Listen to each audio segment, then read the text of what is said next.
Hello and welcome back to another Doctor Who Big Finish video. In today's Doctor Who Big Finish video I'll be reviewing The Beginning, yes, a companion chronicle where it all started for the Doctor and Susan. Now currently Big Finish have this thing going on where they release a free story each week because obviously with the crisis happening in the world, so I hope that you're all well and safe and you're looking after each other. And Big Finish thought it would be quite nice to release, a story a week for free. So this week is The Beginning. So I'll leave a link in the description below so you can access the free download and then you can experience the story yourself. I believe that the download is only available until the 19th of April. After that I don't think it'll be available, so get downloading it because it's free and you can't really say no to free Big Finish, can you? So I thought it'd be quite nice to review this story, give my thoughts on it, and because obviously this story is a bit more widely available because it's free, hopefully you can give it a listen and I'll be interested to hear your thoughts on the story itself. So without further ado, let's look at the presentation for this release and then we'll go into my thoughts on The Beginning. So taking a look at the presentation for this release, we have Quadriga Stoyne there, the Dr. Susan with this nice space cosmic background.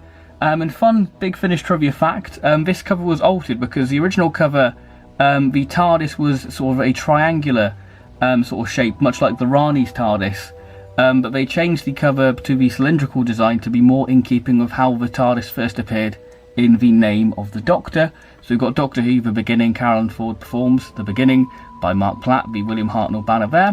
The side of the release and the back of the release, if you want to know more about the story then do feel free to pause, and the total running time being 1 hour. So taking a look at the leaflet, we have writer's notes by Mark Platt there, then we've got production credits, and then producer's notes by David Richardson, and then we have the reversible cover if you want the William Hartnell era logo, and the disc art for the release. So The Beginning is the first part of the Quadriga Stoyne trilogy, comprising of The Beginning, The Dying Light, and Luna Romana.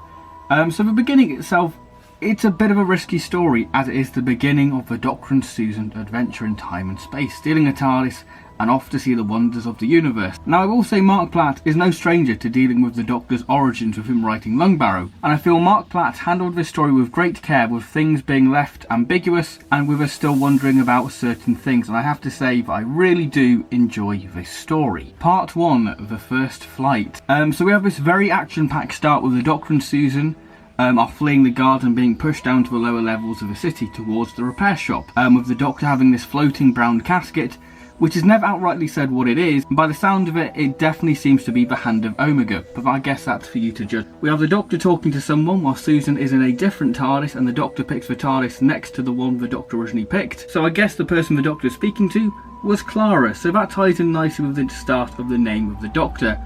Now Mark Platt does a brilliant job capturing the Doctor and Susan's awe and wonder of being in the TARDIS for the first time. And when the TARDIS is taking off for the first time with the Doctor and Susan, the engines tremble and bellow into life and the instruments on the controls begin to light up. And the Doctor and Susan could see their world becoming smaller and smaller, which is a nice touch because Mark Platt doesn't name the planet Gallifrey, which keeps in nicely with continuity. So we have the Doctor and Susan clinging on to each other as they watch their world fade away, because all they have now is each other, which is beautiful.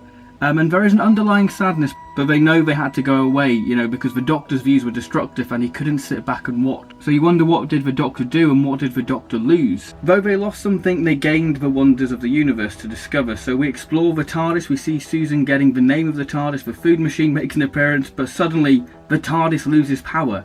And we were introduced to Quadriga Stoyne, a TARDIS breaker. We see the Doctor materialise on Earth, and we're seeing the Doctor and Susan standing out of the doorways of the TARDIS for the first time, and seeing an alien world is just really heartwarming. This is when we see the Doctor, Susan and Stoyne first meet the Propagator, the Archons, who have a very interesting purpose on Earth, so you're wondering what are they doing on Earth. And they're just a very wonderful creative sort of alien race to feature within this story, and this all leads to a very tense cliffhanger. Part 2, Red Lightning. Now you're pretty much left confused because you're wondering, why is Susan on this lunar rover on the moon? We see the first lunar colony, we get a glimpse of Susan as a child on their homeworld.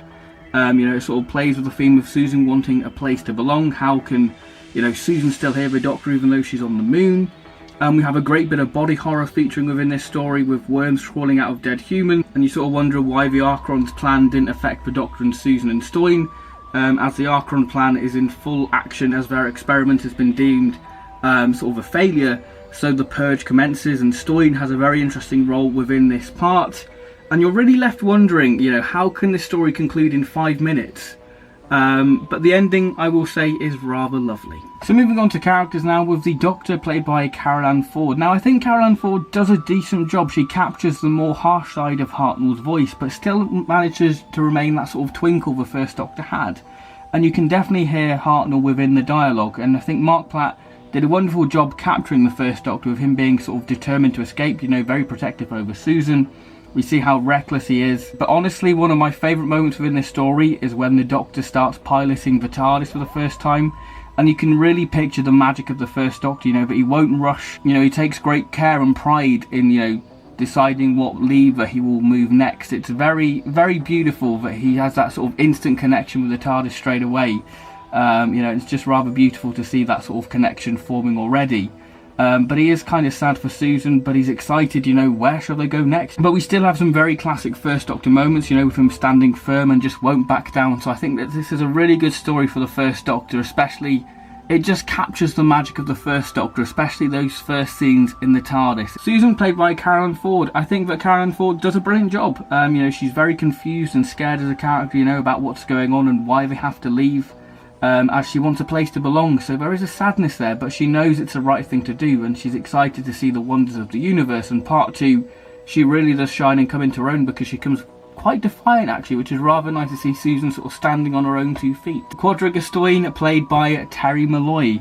Very much a do-gooder character, a character what does things by the books, a very cautious character. In part 2, he has this sort of sly charm which you know you just shouldn't trust, but you kind of fall for it, you know. So I think Terry Malloy does a brilliant job, you know, he voices the Archerons as well, and he does a brilliant job bringing those to life as well. So yeah, Terry Malloy, brilliant addition within this story. The beginning. It's not only the beginning for the Doctor and Susan's adventure in time and space, but it's also the beginning of life on Earth. So that ties in nicely, as the Doctor and Susan's life is just about to get started, just like Earth. Overall, I really do enjoy this story. Part 1 is an absolute treat, and probably is the main reason why you should experience this story, to see the Doctor and Susan taking their first trip in the TARDIS, with Mark Platt really capturing the beauty and the wonder of that moment, because it just has that magical feel to it. And I feel like Mark Platt just really captures the magic of the first Doctor within it, especially when he's piloting the TARDIS, how he just takes great care in it, and it is just absolutely wonderful, and I absolutely love it. But the story itself, like I said, it still has an ambiguous feel to it, you know, which is rather nice, because some things should be left to our own imaginations. Because yeah, it's still left ambiguous why the Doctor left. You know, there are still things left ambiguous, which I really do like, because like I said, some things are still left better to our imagination. The Archerons are a wonderfully created race, what fit the story incredibly well, and Stoyne makes for an interesting addition within the story. And it'll be interesting to see how they develop him further as a character, and see how he progresses within the actual trilogy of stories. Because I have listened to The Dying Light actually, which was a couple of years ago actually. So I may review the Quadriga Stoyne trilogy. I might review The Dying Light and Luna Romana. I might review it. So if you want to see those 2 reviews, and comment down below, and I'll get around to reviewing them. But I think that this story, the beginning overall is a story what just has a wonderful charm to it, and just has a great heart, and I definitely recommend experiencing, because I think that it's just worth experiencing just for episode 1 alone. I just think that it's just beautiful to experience the first Doctor and Susan taking their first steps and beginning the adventures in time and space. I definitely think that it's worth experiencing for that, and plus it is just a rather solid story, and I really did enjoy it. Like I said, it's a story what has such a great heart to it.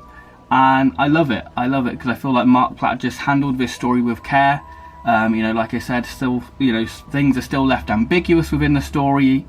You know, I feel like some things are still left up to your own imagination, and there are some things that aren't really touched within the story, which, you know, I think will keep people very happy when they experience this story. So I really like the beginning, and it's a story what I'm quite fond of actually. I'm rather fond of it. So I'm going to give the beginning a well-deserved 8 out of 10. I think that it is a really good story, and it's just a really lovely story. I absolutely love the beginning. So thank you very much for watching this Big Finish review. I hope you have enjoyed it, and I'll see you on my next Big Finish review, whatever that will be.